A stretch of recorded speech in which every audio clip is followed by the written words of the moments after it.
sunnah beliau hingga yaumul kiamah nanti.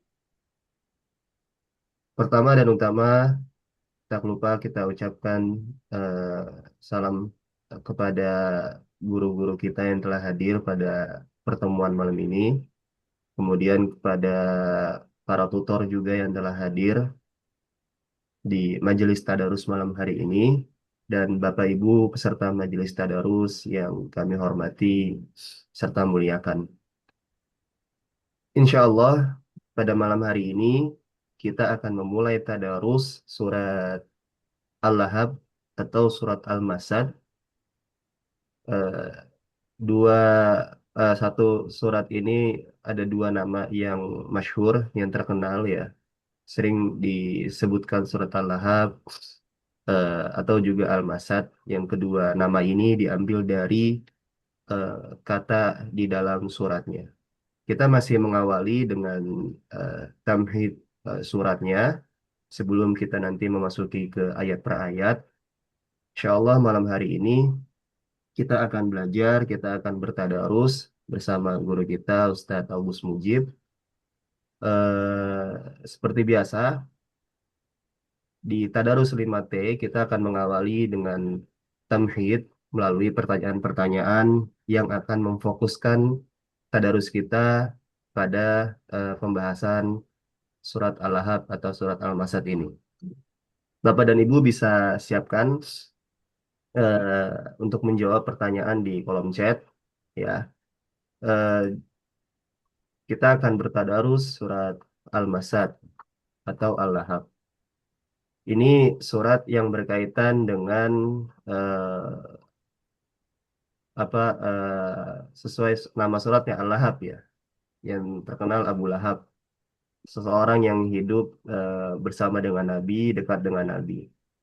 Orang petinggi Quraisy, pejabat Quraisy yang tentunya pasti orang yang cukup kaya ya, kaya raya, hartanya banyak.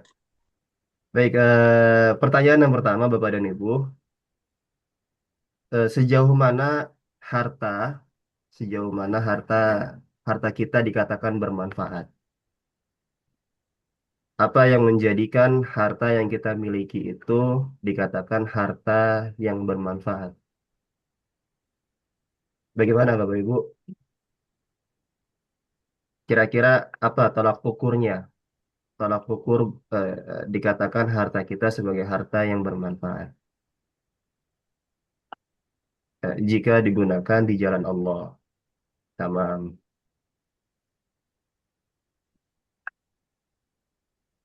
Apakah jika kita gunakan selain di jalan Allah bermanfaat atau tidak? Atau seperti apa bentuk digunakan di jalan Allah itu? Seperti apa?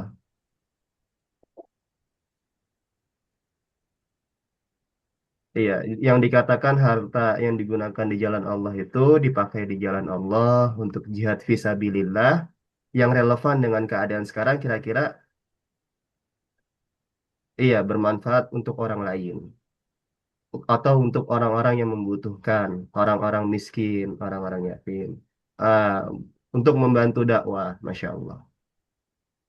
Itu yang dikatakan sebagai harta yang bermanfaat, yang eh, ya yang nilainya bisa membantu banyak orang, ya, menolong agama Allah, menolong membantu untuk dakwah, ya, maka itu dikatakan sebagai harta yang bermanfaat. Baik, pertanyaan yang kedua, eh, ini berkaitan dengan seseorang surat ini ya. Kenapa ada orang yang sudah tahu bahwa itu benar ataupun mengakui bahwa iya, telah mengakui bahwa itu benar, tetapi tetap memusuhinya. Kenapa? Kenapa ada orang yang sudah tahu bahwa sesuatu itu benar, bahkan dia mengakui bahwa itu benar, tetapi tetap memusuhinya. Biasanya karena apa itu? Saya nggak mau nih mengakui apa namanya itu benar, apa namanya bahwa itu adalah hal yang benar di halayak umum. Tapi sebenarnya dia udah tahu bahwa itu adalah hal yang benar. Belum dapat hidayah, sombong karena kesombongannya.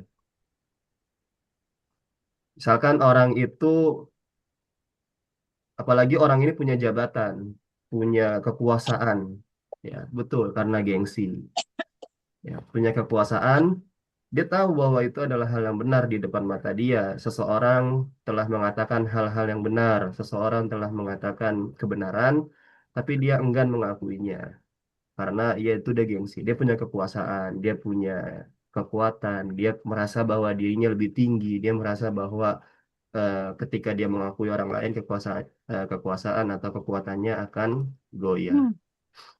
Kemudian pertanyaan ketiga,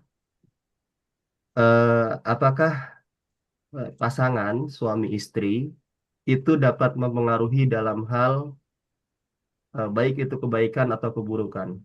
Kira-kira bisa nggak Bapak Ibu sekalian? Bisa, sangat bisa.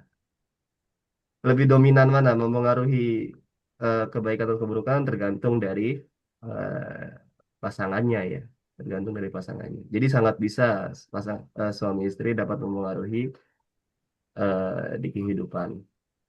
Baik Bapak Ibu, terima kasih. Jazakumullah khairan telah menjawab. Insyaallah ini akan menjadi awal dari tadarus kita malam hari ini. Kita akan melangkah ke tahapan kedua yaitu tilawah. Setelah tamhid kita akan tilawah. Eh, kita akan membaca satu surat, surat Al-Lahab atau surat Al-Masad.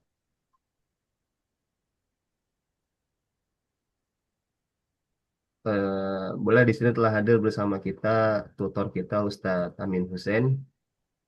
Boleh Ustadz dibantu untuk kita baca sama-sama menyimak surat Al-Lahab. Tafadhol Ustadz.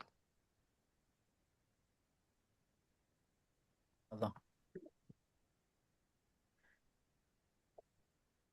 أعوذ بالله من الشيطان الرجيم. بسم الله الرحمن الرحيم. تبت يدا أبي لهب وتب. ما أغنى عنه ماله وما كسب. سيصلى نارا ذات لهب وامرأته حمالة الحطب في جيدها حبل من مسد. Alhamdulillah, barakallahu fikum, jazakallahu khairan Ustadz Amin. Baik, kita tadi telah menyimak bacaan surat Al-Lahab ya, ayat 1 sampai ke 5. Insya Allah kita akan melanjutkan ke tahapan berikutnya, yaitu tafsir yang akan disampaikan oleh guru kita, Ustadz Agus Mujib. Pada beliau, kami persilakan. Tafadhol, Ustadz.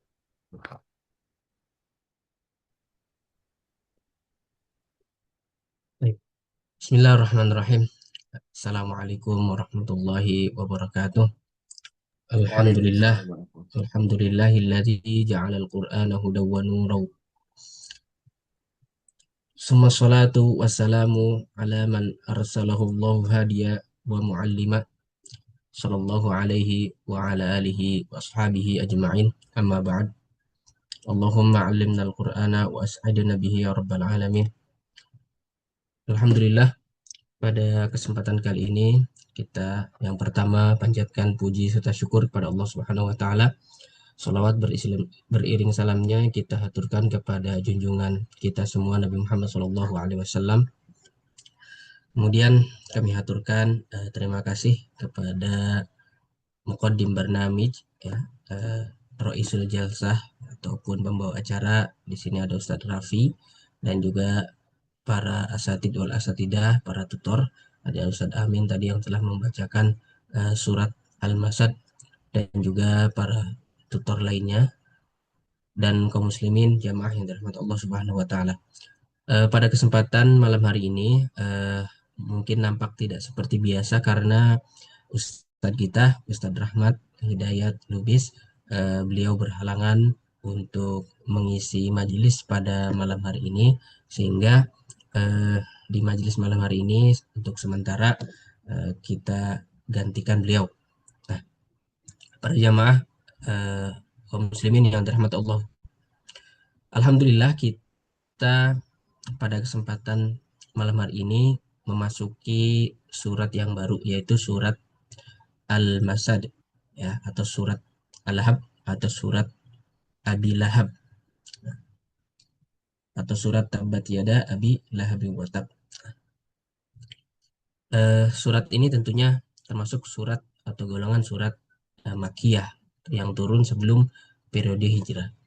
Nah, sebelum kita mengenal lebih lanjut surat Al-Masad, ya, atau surat Al-Lahab.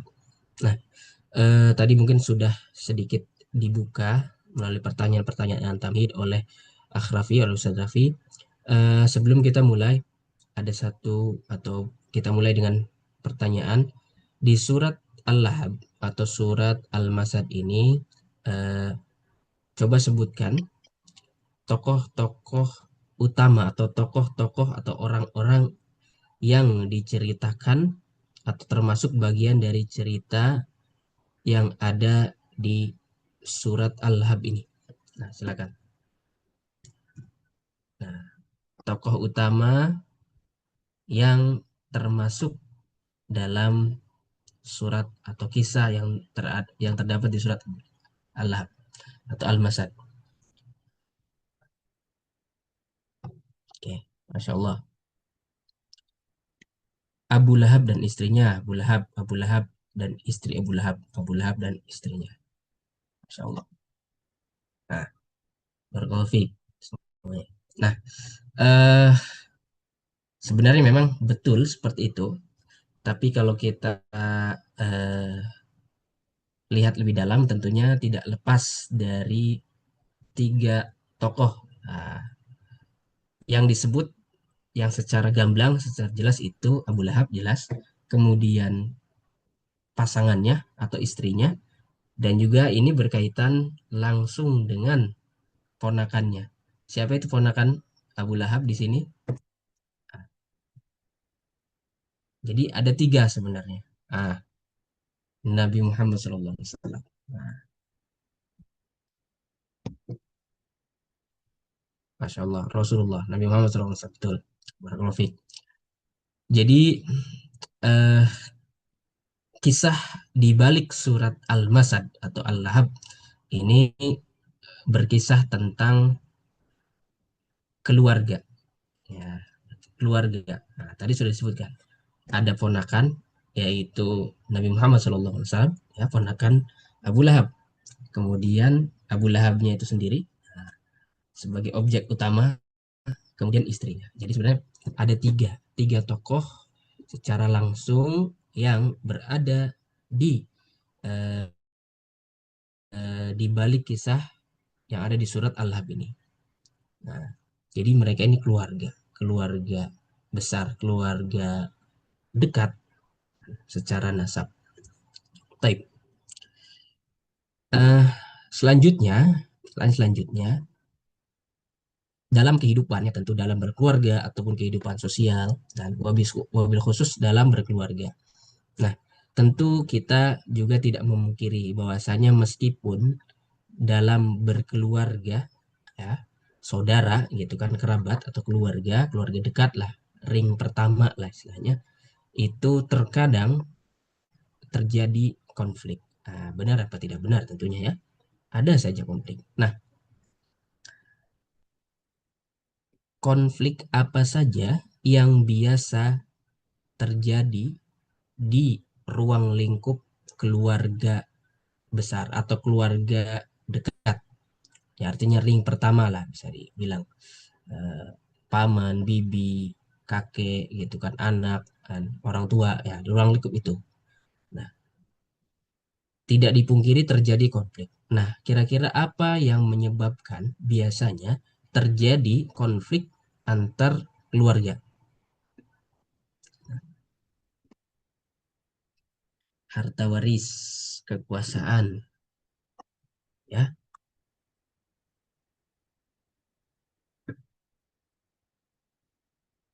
Ah, konflik akidah, konflik harta waris, harta kekuasaan, ya konflik ada mungkin terjadi, ya.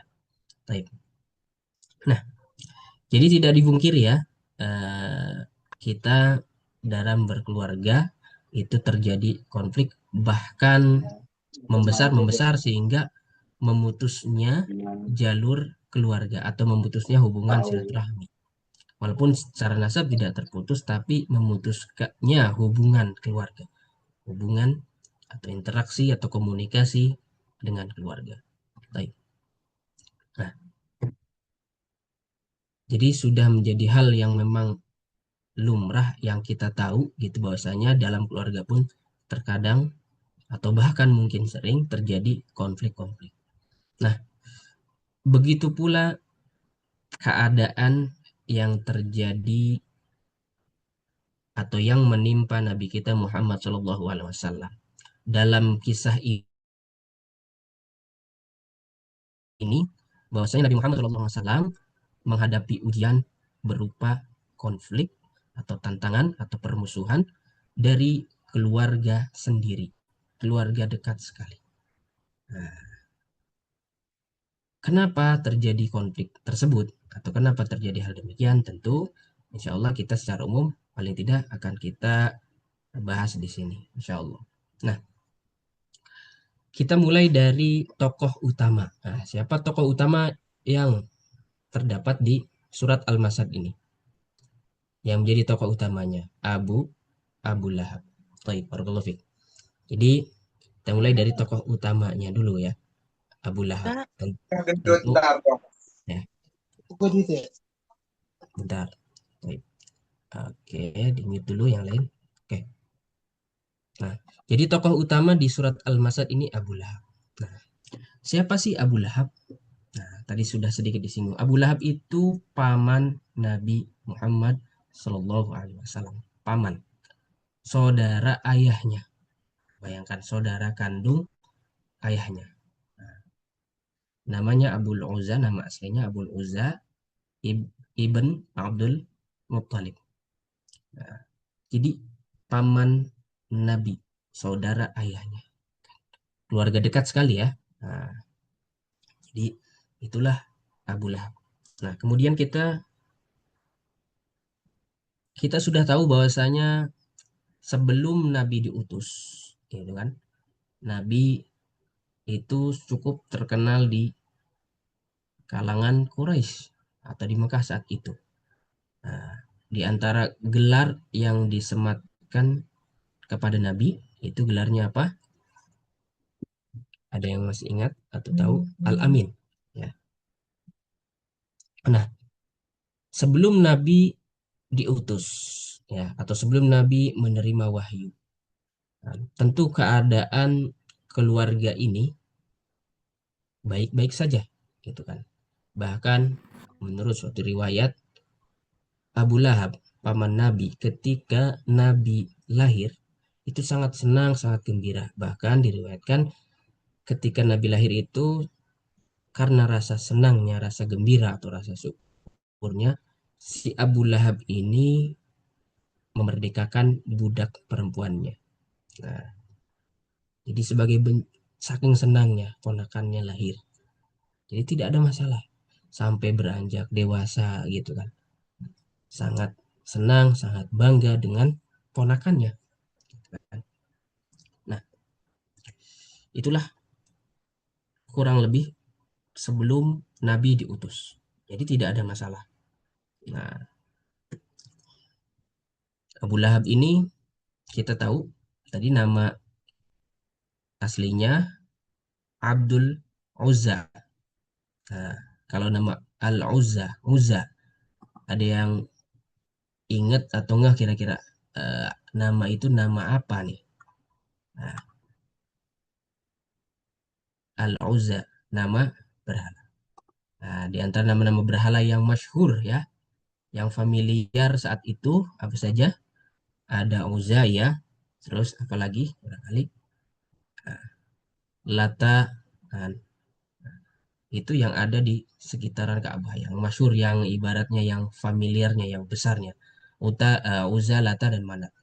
Nah, jadi cukup familiar di kalangan Quraisy dan di kalangan orang-orang Arab non Quraisy, sehingga orang-orang Quraisy yang masyhur dengan perdagangan tentunya ketika berdagang di wilayah Syam, itu kan kurang lebih tepatnya di Yordania saat ini. Di sana kan ada istilahnya Petra ya secara wilayah. Di sana pun istilahnya dermag atau tempat pasar, nah, tempat berdagang juga di sana untuk memuliakan atau agar bisa memuliakan orang-orang Quraisy itu di sana pun dibangun semacam monumen ataupun berhala-berhala dengan nama eh, berhala-berhala yang masyhur ini.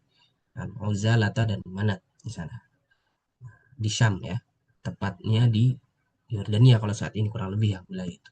Nah, kembali ke Abu Lahab. Ya, Abu Lahab. Jadi nama aslinya tadi Abdul Uzza. Nah, kemudian masyhur dengan sebutan Abu Lahab. Nah, dalam tradisi Arab, Abu Lahab ini ataupun nama yang diawalin kata atau Abu. Nah, ini disebut dengan kunyah. Nah, ada nama al-ism kan, kemudian kunyah ataupun ada lakob. Nah, lakob itu identik dengan gelar ya. Seperti Nabi Muhammad itu gelarnya ada Amin, Abu Bakar As-Siddiq, Umar Al-Faruq misalkan. Nah, itu lakob. Kemudian kunyah itu identik diawali dengan Abu.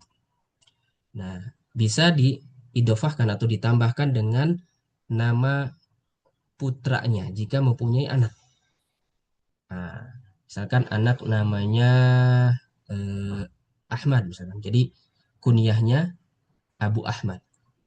Nah, ataupun kunyah ini juga bisa ditambahkan dengan kekhasan ataupun ke ciri khas ya, ciri khas orang tersebut. Tidak mesti harus yang punya anak. Seperti itu tadi Abu Lahab. Nah, jadi di masa jahiliyah saat itu atau sebelum kenabian, nama Abu Lahab ini atau gelar Abu Lahab ini atau kunyah Abu Lahab ini cukup masyhur. Lahab di sini eh, awalnya bermakna karena apa? Karena eh, ketampanannya atau wajahnya yang bagus. Kan?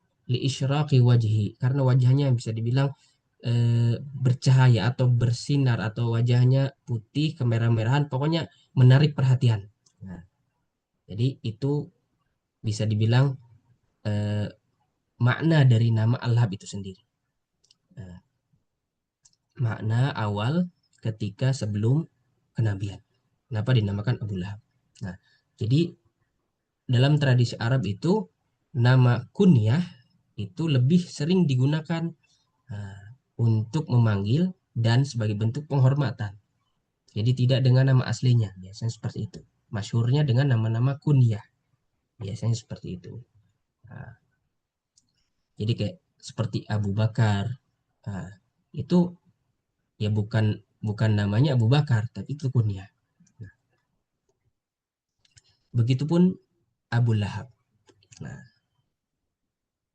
kemudian hubungan persaudaraan atau hubungan keluarga antara Abu Lahab dan ponakannya baik-baik saja sebelum Nabi diutus. Singkat cerita, suatu waktu ketika kurang lebih di tahun ketiga setelah diutusnya ataupun diturunkan ya wahyu, artinya Nabi diutus menjadi seorang nabi. Nah, saat itu Nabi memanggil keluarga-keluarga dekatnya, kerabat-kerabatnya, termasuk Abu Lahab di Bukit Sofa. Nabi berdiri kurang lebih di wilayah Bukit Sofa, di Gunung Sofa atau Bukit Sofa. Nah, kemudian Nabi menyeru untuk memperingatkan saudara-saudaranya dan kerabat-kerabatnya untuk bahaya ataupun menyeru saudaranya, keluarganya akan azab Allah. Singkatnya menyeru kepada tauhid, menyeru kepada Allah Subhanahu wa taala. Nah, Abu Lahab yang tahu akan hal ini, awalnya kan mungkin menyangka-nyangka kenapa ada apa, nah, ikut mendengar ternyata menyampaikan itu. Kita tahu keyakinan-keyakinan jahiliyah pada saat itu adalah mereka sangat kuat sekali terhadap keyakinan penyembahan terhadap berhala atau keyakinan nenek moyang mereka. Nah, kemudian Abu Lahab menyampaikan kata-kata berikut. Tabban laka. Nah, tabban laka ya Muhammad. Atau celakalah engkau, wahai Muhammad. Nah, tabban lak. Celakalah engkau. Alihada jama'atana. Hanya untuk ini engkau mengumpulkan kami. Nah, menurut riwayat yang lain, setelah Abu Lahab berbicara seperti itu ataupun menyatakan penolakan seperti itu, uh, dia hendak melempar Nabi Muhammad SAW dengan melalui tangannya dengan batu, ingin melemparinya. Pokoknya saking tidak terimanya, saking kecewanya, saking marahnya. Nah, kita tahu kedudukan Abu Lahab saat itu bukan orang biasa di kalangan Quraisy tentunya. Nah, kedudukan Abu Lahab itu bukan orang biasa. Nah, untuk kaum Quraisy sendiri tentunya terdapat klan-klan ya istilahnya. Nah, Abu Lahab itu sama dengan klannya Nabi Muhammad, yaitu dari Bani Hashim. Ya, Bani Hashim atau Bani Al-Muttalib. Ya.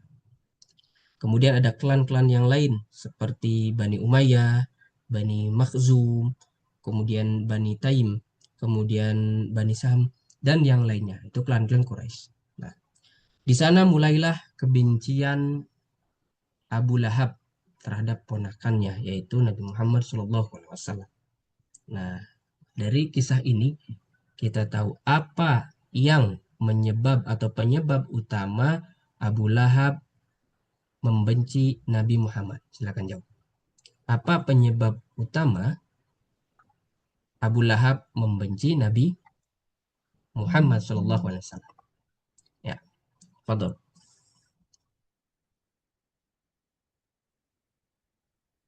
Nah, silakan bisa jawab di kolom chat. Apa penyebab utama Nabi Muhammad membenci Abu Lahab? Tidak mau menerima kebenaran. Ya, karena menyebarkan agama baru yang mengusik Tuhan atau nenek moyang mereka. Masya Allah. Baik, betul sekali.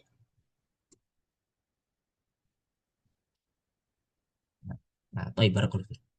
Di antara sebab utama yaitu masalah akidah. Ya, di antara sebabnya masalah akidah, masalah keyakinan yang ditentang oleh Nabi Muhammad SAW. Jadi tidak terima si Abu Lahab ini. Pamannya tidak terima sama sekali. Itu kan. Nah, dari sana mulailah kebencian secara berkelanjutan kan, dari seorang paman kepada ponakannya. Nah, jadi Abu Lahab yang mempunyai kuasa saat itu, harta banyak, kedudukan juga, orang ternama di kalangan Quraisy tentunya. Kemudian mulai menghalangi dakwah Nabi Muhammad SAW. Pokoknya tidak tinggal diam, gitu kan. Sejak Nabi Muhammad diperintahkan untuk mendakwahkan secara terang-terangan, wa anzir ashiratakal aqrabin, mulai dari orang terdekat dan seterusnya, kan. Nabi berkeliling ke tempat-tempat tertentu seperti pasar Ukal, Suk Ukal ya. Ada di wilayah Mekah itu ada namanya wilayah nama Suk Ukal. Nah, itu ada. Nah, ketika itu Nabi misalkan di tempat-tempat tertentu mendakwahkan ya gitu kan. Nah, mengajak kepada Allah gitu kan. Nah, kemudian di saat itu pula Abu Lahab menghalangi, terus mengintimidasi, terus apa namanya, mengompori lah, istilah mengompori orang-orang di sana agar tidak mengikuti ajaran Nabi Muhammad SAW. Nah, terus dan terus tidak ada henti-hentinya, gitu kan. Sampai-sampai saat itu puncaknya Abu Lahab apa istilahnya tuh mempengaruhi kabilah-kabilah yang lain atau klan-klan yang lain untuk memboikot klan Bani Hashim. Bayangkan diboikot. Nah, istilah Arab itu muqatta'ah, diboikot. Diboikot bahwasanya dari berbagai arah sehingga terasingkan. Nah, hingga terasingkan itu keluarga Bani Hashim atau klan Bani Hashim atau Bani Abdul Muthalib hingga terasingkan. Nah, jadi klan-klan yang lain pokoknya jangan menjual barang ke mereka, jangan istilahnya membantu mereka. Pokoknya benar-benar diboikot. Nah, selama 1, 2 bahkan 3 tahun kurang lebih eh, keluarga Bani Hashim mendapati masalah itu. Nah, hingga tentunya sampai Nabi akhirnya hijrah ke Madinah. Nah, Abu Lahab masih di Mekah saat itu ya. Nah, kemudian kaum muslimin yang dirahmati Allah Subhanahu wa taala, kita sedikit loncat. Nah, di surat ini ada tokoh yang lain yang tidak kalah serunya tentunya. Yang menjadi fokus setelah Abu Lahab yaitu siapa? Wamro'atuhu. Nah, wamro'atuhu artinya perempuannya atau pasangannya. Siapa pasangannya? Yaitu Ummu Ummu Jamil Arwa binti Harb. Nah, masih saudara sama Abu Sufyan. Nah, Abu Sufyan termasuk klan dari Bani Umayyah, kalau salah. Itu juga klan yang pada akhirnya yang termasuk memboikot eh, keluarga Nabi saat itu atas hasutan dari Abu Lahab. Nah, jadi Ummu Jamil ini digelari di dalam Al-Quran tentunya oleh Allah Subhanahu wa taala dengan julukan apa? Nah, ada yang tahu apa julukan atau gelar yang disematkan kepada Ummu Jamil atau istri Abu Lahab? Apa ini? Kayu bakar. Kayu bakar maksudnya apa nih? Gelarnya apa? Ataupun sebutan yang disematkan oleh Allah Subhanahu wa taala kepada pembawa kayu bakar. Nah, Ummu Jamil termasuk istri Abu Lahab yang mendukung kebencian terhadap ponakannya Nabi Muhammad SAW. Nah, apakah mendukung secara apa nama istilahnya tuh, secara moral saja atau secara nasihat saja, ataupun Ummu Jamil mendukung dengan sama-sama menyakiti, mengintimidasi Nabi Muhammad SAW. Nah, dengan gelarnya yang disematkan oleh Allah yaitu Hammalatul Hatab. Jadi si pembawa kayu bakar. Nah, di sini ada dua makna tentunya. Pembawa kayu bakar yang beneran kayu gitu kan. Karena apa? Karena dikisahkan bahwasanya Ummu Jamil ini salah satu kerjaannya menyakiti atau menghalangi dakwah Nabi, yaitu malam-malam itu biasanya naro kayu yang ada durinya, yang berduri. Nah, di tempat yang biasa dilewati Nabi Muhammad. Ini agar nginjak sakit lah gitu. Nah, itu diantara kerjaannya seperti itu. Nah, tentu menghasut masyarakat Quraisy kan, dan lain sebagainya, menyebarkan fitnah. Nah, itu kerjaan Ummu Jamil. Jadi ini pasangan yang memang apa ya? Pasangan luar biasa ya, luar biasa buruknya. Ini jadi pelajaran ya contoh.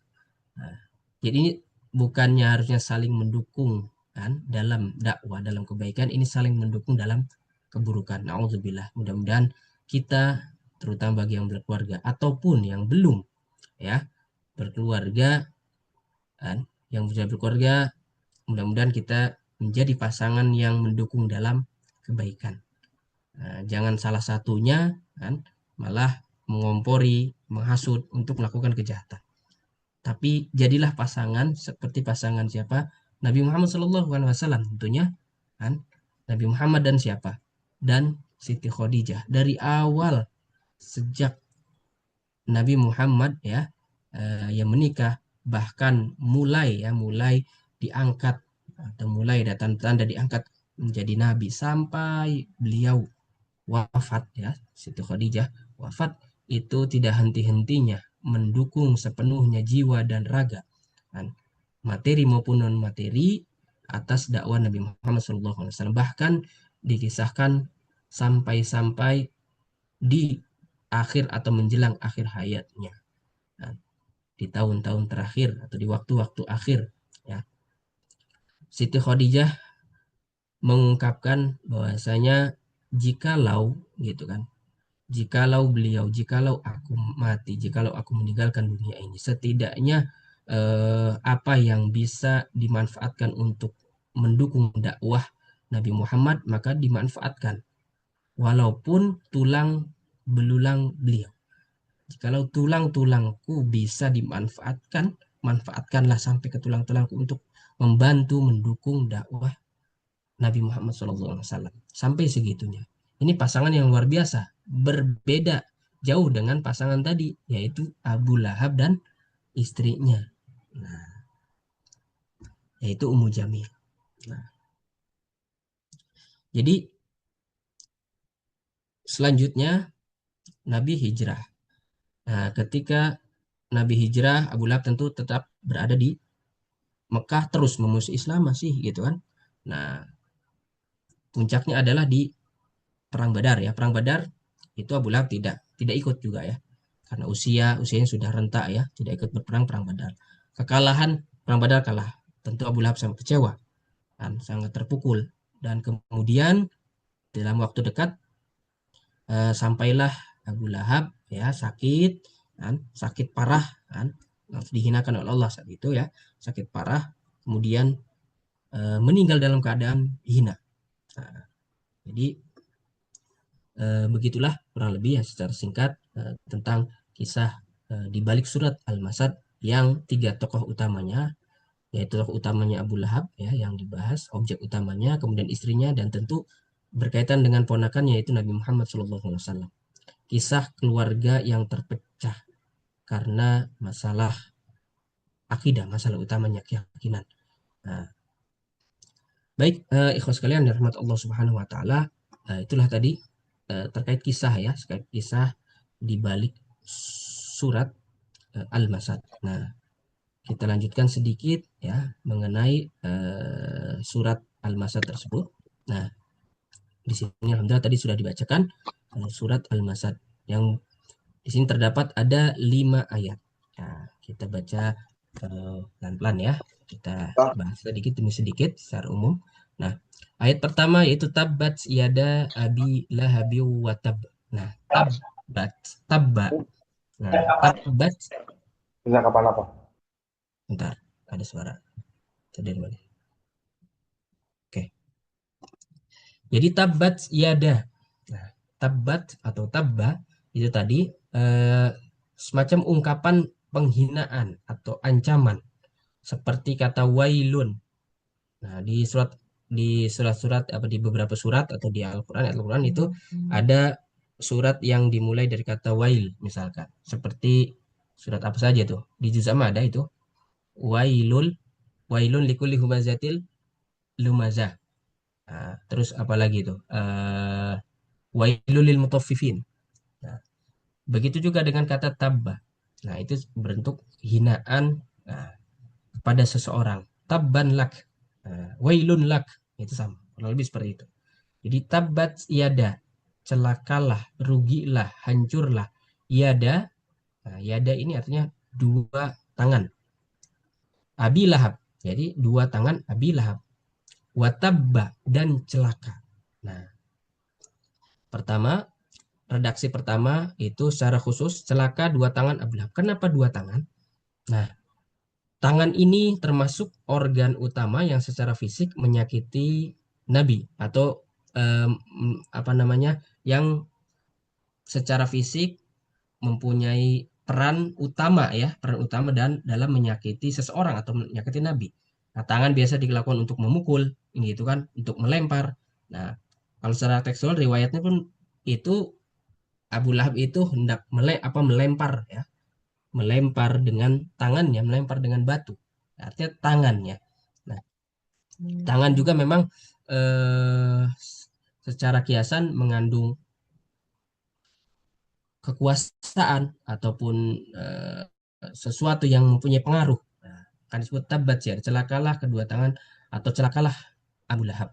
Nah, watabba dan celaka ini, watab ini merupakan takkid penguat dari redaksi tabat siada Abi Lahabi watab. Jadi bukan hanya secara fisik kedua tangannya yang celaka, tapi ya seluruhnya watabba dan dianya seluruhnya. Nah, jiwanya, dirinya. Nah, nah, di sini di ayat ini disebutkan secara langsung namanya atau kunyah lebih tepatnya ya, kunyahnya.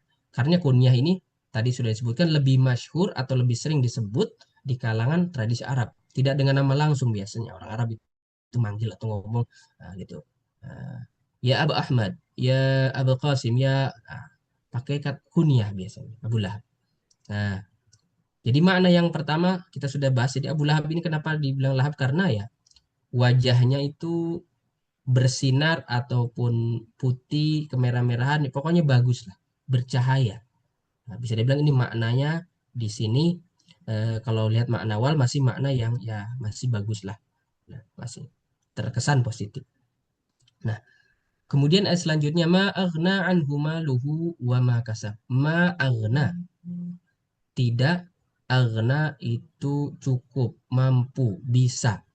Nah, anhu bagi si Abu Lahab ini, maluhu hartanya, wa ma kasab apa yang dia usahakan atau pekerjaannya, atau usahanya atau bisnisnya.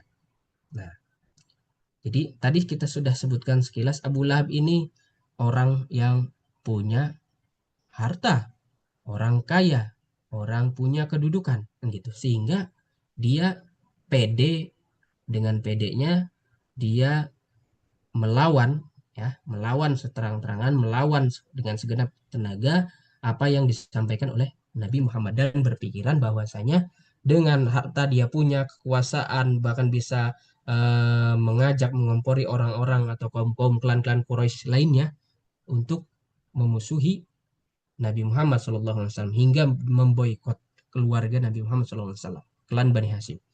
Nah, tapi ini dinafikan oleh Allah pada dasarnya, kan?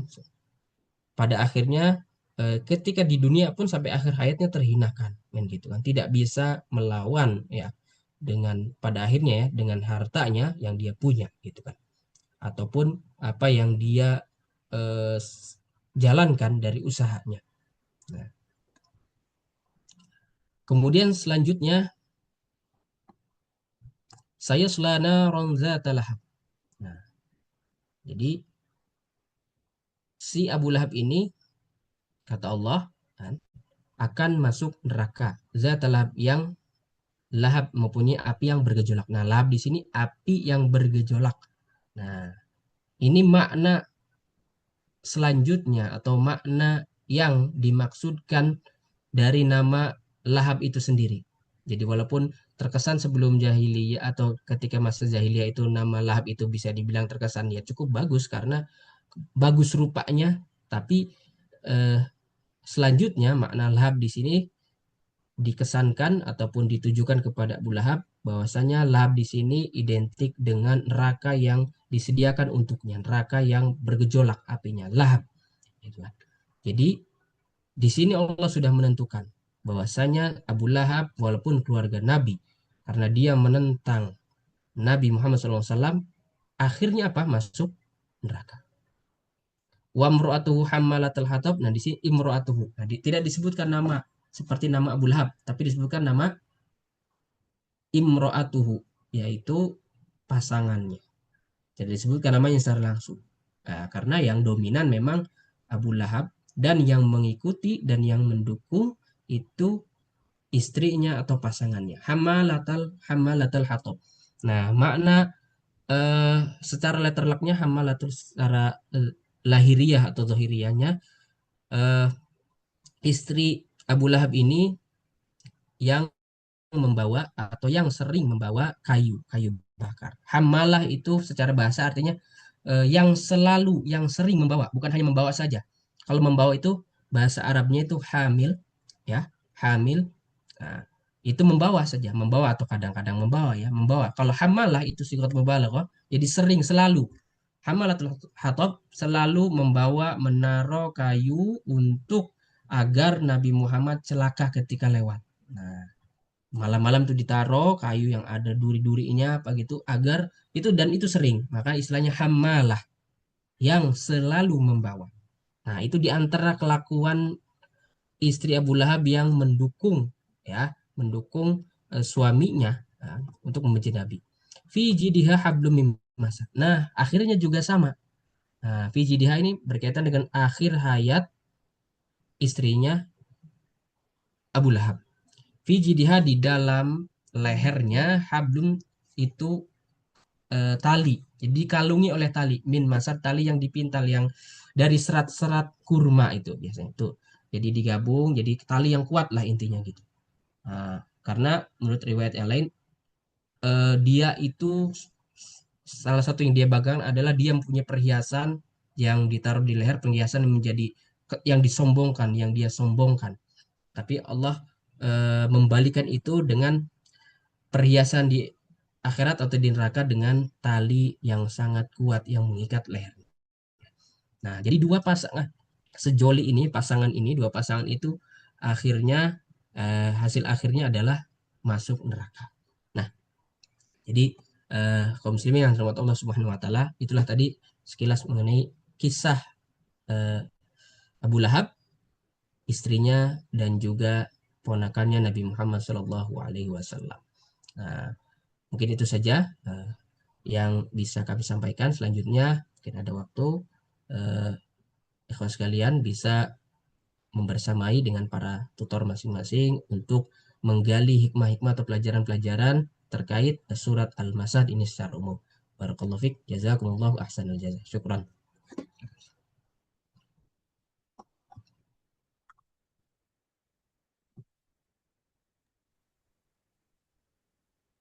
Jazakallahu khairan, barakallahu fiik Ustaz Agus Mujib yang tadi telah menyampaikan mengenai surat Al-Masad ya. Baik, kita akan melanjutkan ke sesi berikutnya, yaitu tadabbur dan tazkiyah bersama para tutor. Silakan Bapak dan Ibu sekalian untuk bergabung bersama tutor masing-masing. Di sini sudah ada Ustadz Amin, Ustazah Hanifah, Ustazah Wardah, Ustazah Ika, dan Ustazah Mega. Baik, silakan untuk bergabung ke kelompok tutoran masing-masing. Insya Allah 15 menit ke depan akan bertadarus bersama dengan para tutor, mengambil tadabbur, kemudian bertazkiyah.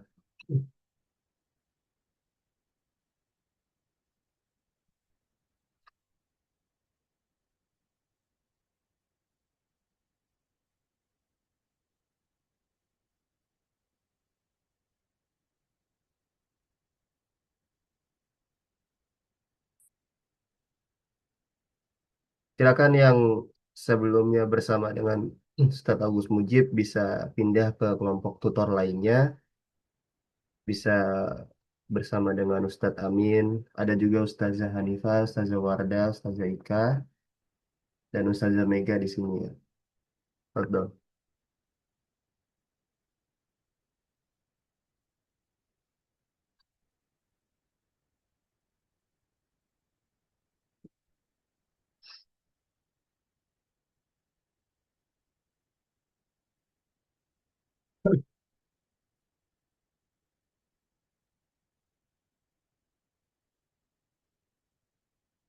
Mungkin yang belum ada tutornya boleh bergabung dengan tutor yang mana saja, karena sesi ini adalah sesi tadabbur, mengambil pelajaran dari Tamhid Surat Al-Masad ini bersama para tutor. Jadi nanti akan kesempatan untuk belajar mengambil hikmah, kemudian bertazkiyah ya, mengeluarkan amalan-amalan apa yang bisa dilakukan Jadi silakan bisa bergabung dengan kelompok tutornya masing-masing atau yang belum ada bergabung ke tutor siapa saja boleh.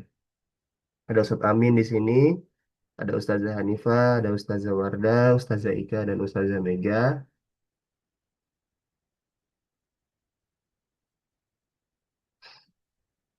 Yang belum bergabung, silakan.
Ya, Bapak Ibu masih banyak yang di main room. Eh, Sebagian sudah didistribusikan, dipindahkan ke breakout roomnya masing-masing. Boleh di ACC ya, bergabung ke kelompoknya masing-masing untuk sesi tadabur dan tazkiyah.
Baik, Bapak dan Ibu sekalian, sebelum kita mengakhiri tadarus malam hari ini, kita akan mendengarkan kalimat penutup dari tadarus kita malam hari ini, surat Al-Lahab. Pada Ustadz Agus, kami persilakan. Bismillah, wassalatu wassalamu ala Rasulillah. Baik kaum muslimin, ikhwas sekalian yang dirahmati Allah Subhanahu wa taala. Langsung saja dari surat Al-Masad ini tentu kita bisa merenungi bahwasanya kedekatan kita, ya, kedekatan secara nasab dengan orang yang baik, orang yang soleh, tentu tidak menjamin ya, terutama di akhirat nanti. Oleh karena itu tentu kita sendiri yang membangun kedekatan bagaimana agar bisa menyelamatkan diri kita di hadapan Allah Subhanahu wa taala. Kemudian harta dan benda tentunya tidak akan membawa keselamatan juga untuk kita. Jikalau harta tersebut tidak dimanfaatkan di jalan Allah Subhanahu wa taala dan sebaliknya, itu tidak akan bisa bermanfaat. Sebagaimana tidak bermanfaat atau tidak berhasilnya Abu Lahab ketika menggunakan segala cara termasuk harta benda serta kekuasaannya. Kemudian permusuhan terhadap agama Allah pastinya akan membawa kebinasaan. Nah, selanjutnya ikhwas sekalian, pasangan itu bisa membawa kita menuju surga ataupun menuju sebaliknya menuju neraka. Oleh karena itu, siapapun kita, terutama yang sudah berpasangan, tentu mari sama-sama bahu-membahu dalam rangka menegakkan kalimat tauhid, menegakkan agama Allah Subhanahu wa taala. Jangan sebaliknya tentunya, seperti kisah Abu Lahab beserta istrinya. Selanjutnya yang terakhir adalah pada akhirnya hidayah itu berada di tangan Allah Subhanahu wa taala. Seberapapun kita dekat dengan orang soleh atau keluarga kita sendiri, sebagaimana dicontohkan Abu Lahab, itu betapa dekat secara nasab ya dengan Nabi Muhammad SAW, yang mana itu sumber atau pembawa risalah. Nah, itu pada akhirnya ketika kita tidak berupaya untuk menjemput, mencari, mempelajari hidayah, tentu eh, hidayah tidak akan datang kepada kita. Dan sekali lagi hidayah itu mahal. Hidayah itu milik Allah Subhanahu wa taala, mutlak milik Allah Subhanahu wa taala. Guru kami Syekh Atik As-Sonawi itu beberapa hari yang lalu memberikan nasihat kepada kita, ya, tim yang ada di markas, bahwasanya ada beberapa nikmat yang Allah berikan. Nah, kita ambil satu di antara nikmat yang Allah berikan adalah ada satu jenis nikmat yang Allah berikan kepada kita, namun kita tidak begitu merasakannya. Mungkin tahu tapi tidak begitu merasakan kenikmatan tersebut. Padahal itu nikmat yang paling luar biasa. Nah, di antara contohnya, apa nikmat tersebut? Di antaranya adalah nikmat Islam atau nikmat iman atau nikmat hidayah. Kita tentunya berada di jalan hidayah sejauh ini, di jalan Islam, beragama Islam. Tapi terkadang kita biasa saja rasanya, kan? Biasa saja, merasa biasa saja, kan? Nah, bahkan karena merasa biasa saja, seolah mengalir saja. Kita tidak memperdalam Islam itu sendiri, kita tidak memperdalam hidayah ataupun mempelajari bagaimana supaya mendapatkan hidayah atau tetap mendapatkan hidayah. Oleh karena itu, kata beliau, coba kalian tanya, kalian lihat, atau kalian tanya kalau bisa, bagaimana orang-orang yang pertama kali masuk Islam atau mu'alaf. Ya, orang-orang mu'alaf di sekitar kalian kalaupun ada. Silakan tanya kenapa memilih menjadi mu'alaf. Hal ini menunjukkan bahwasanya hidayah itu sesuatu yang luar biasa. Orang-orang mu'alaf biasanya berkorban jiwa dan raga atau banyak sekali pengorbanan yang mereka perjuangkan untuk apa? Untuk mendapatkan keyakinan yaitu Islam. Oleh karena itu, hidayah itu adalah nikmat yang sangat luar biasa. Jadi hidayah itu mutlak dari Allah, kita yang sudah mendapatkannya mari kita jaga. Jangan sampai kita dekat dengan hidayah seperti dekatnya Abu Lahab dengan sumber hidayah yaitu sosok Nabi Muhammad, namun bukannya mendapatkan hidayah atau mendekatkan kepada hidayah, bahkan melawan hidayah tersebut. Na'udzubillah summa na'udzubillah. Itu saja mungkin kalimat penutup dari kami. Mudah-mudahan bermanfaat dan membawa berkah, dan mudah-mudahan Allah mudahkan sehingga kita bertemu di tadarus pekan yang akan datang insyaallah. Barakallahu fikum, jazakumullahu ahsanal jaza. Assalamualaikum warahmatullahi wabarakatuh. Waalaikumsalam warahmatullahi wabarakatuh. Jazakallahu khairan Ustaz Agus, barakallahu fiik atas ilmu yang telah diberikan kepada kita semua. Kita telah menyelesaikan tamhid surat Al-Masad Al-Lahab ini. Semoga kita bisa mengamalkan apa yang kita pelajari pada malam hari ini sesuai dengan tujuan kita bertadarus, belajar Quran. Tujuan akhirnya ialah mengamalkan di kehidupan kita. Terima kasih kepada para tutor yang telah membimbing jalannya tadarus malam ini juga. Kemudian terima kasih juga kepada Bapak dan Ibu sekalian. Semoga Allah memberikan keberkahan, Allah menurunkan hidayah kepada kita semua, dan kita akan bertemu lagi di pekan depan, insya Allah, yaitu Tadarus ayat 1 surat Al-Masad. Mari kita akhiri bersama-sama dengan membaca doa kafaratul majlis. Subhanakallahumma wa bihamdika asyhadu an la ilaha illa anta astaghfiruka wa atubu ilaik. Terima kasih. Jazakumullahu khairan. Kita akhiri. Assalamualaikum warahmatullahi wabarakatuh. Nah, syukran.